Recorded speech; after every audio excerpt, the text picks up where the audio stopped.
let's talk about the gene expression data. So in my previous courses, I have talked about NGS data analysis and getting the RNA-Seq data, which is the gene expression data, these FPGM values. So their visualization is the important key for understanding their data. So in this video, we are going to learn how to use a ggplot2 to create the elegant, flexible graphics to effectively visualize your data. So visualization plays a crucial role in understanding and interpreting the gene expression data. ggplot2 is the popular R package that provides an elegant and flexible grammar of graphics for creating the visualization. So in this tutorial, I will guide you through the process of visualizing gene expression through your ggplot2 package. So first of all, step number one, we are going to install and load the required packages. First, we make sure we have the ggplot installed in our system, and if not, we are going to run some commands as well. So install ggplot2 by running the single command, which is the install.packages ggplot2. To get started, ensure that we have the gene expression data in a matrix or a data frame format with the gene names in the rows name and a separate column, and the samples versus condition columns with the expression value in the numeric format. So demonstrate the visualization. Let's assume you have an expression data in a matrix and text data format. So we have to ensure the genes are in the rows and columns are used for the expression analysis. So we have to reshape the data. Use the ggplot function to create the basic plot objects. Specify the data and a static mapping. Then use the additional functions to add visual elements that make sense for the type of data you have. So step number one is to install and load the required packages. Step number two is to prepare the expression data and then reshape the data for visualization.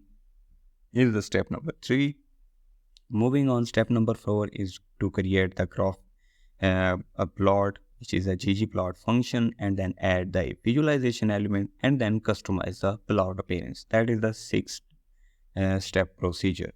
So, bar plots. Visualizing the gene expression level as bar and enable comparison across a single condition, customizing these plots and then labels for more. So you can visualize the gene expression, customize the plot, and then create the bar plots in ggplot2.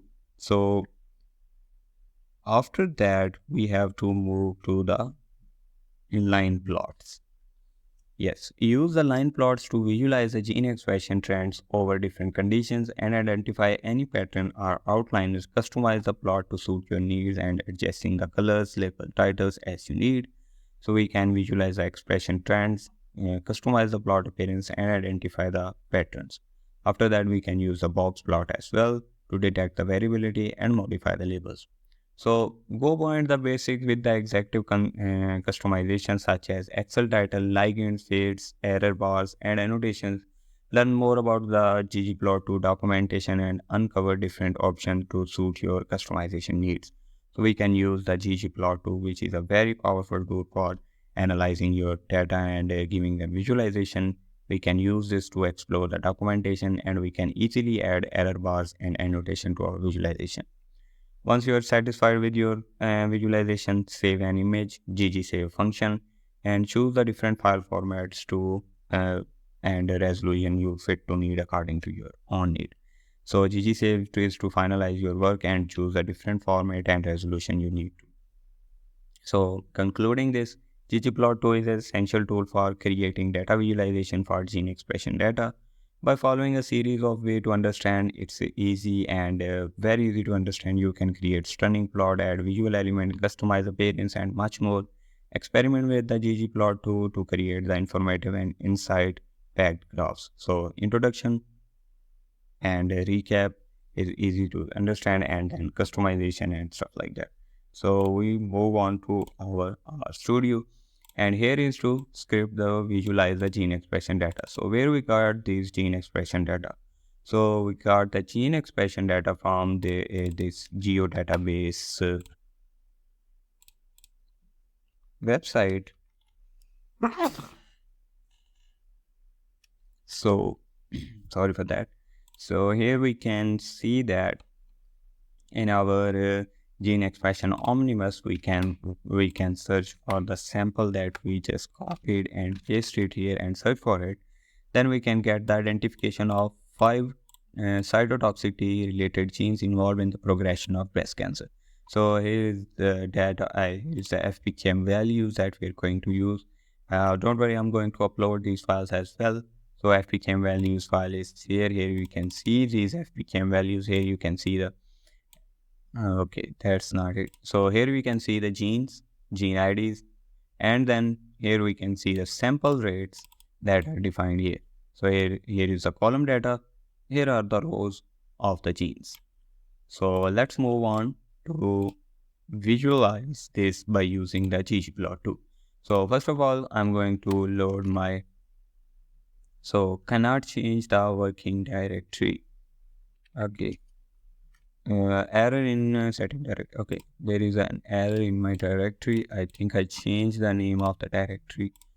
So if we move to the, yes, I changed it to the ggplot2 file. So moving it here, I'm gonna name it ggplot2.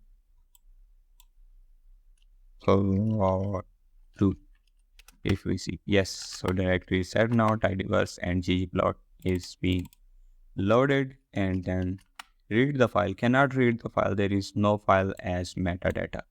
So okay, I have to change this as well. So I think we are going to change the folder name of let's just call ggplot2. Yes, it has read the file. Here you can see, here is the read files of our ggplot2, and then we are going to move it, and then we can filter it as well. So if we say, we are not going to use this, we are going to use the long text format file. Let's just say that, and then see if it gives us any error. So for that, yes, it has read the data, and then it has also given us the, so first of all, we have the bar plot.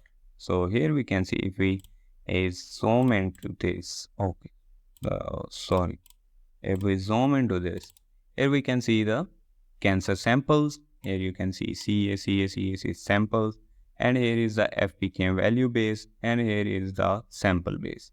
So the blue color is the breast tissue, and this orange color is the normal tissue is the blue color, and the breast cancer tumor color is something orange. And you can also change them as well according to your own needs if you want to. Then we can move to the density plot. Here you can see the normal breast cancer size and the tumor breast cancer size. Then we move to the box plot. Here you can see there is a metastasis, FPK values base, yes and no. There is a lot of cancers samples in there. And then we have the scatter plot of the genes that are mainly used. And then we can move to the genes of for our heat map as well. So that's it. That was it for our whole RNA-Seq visualization method. Here you can see, if we got the heat map file.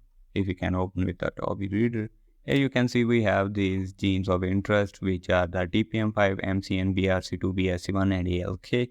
So here are the genes. These are the expression of these genes as well. You can see that TFP5 in the cancer size of 223 was mainly overexpressing, so that is a red color, and it's showing the 90 FPKM value.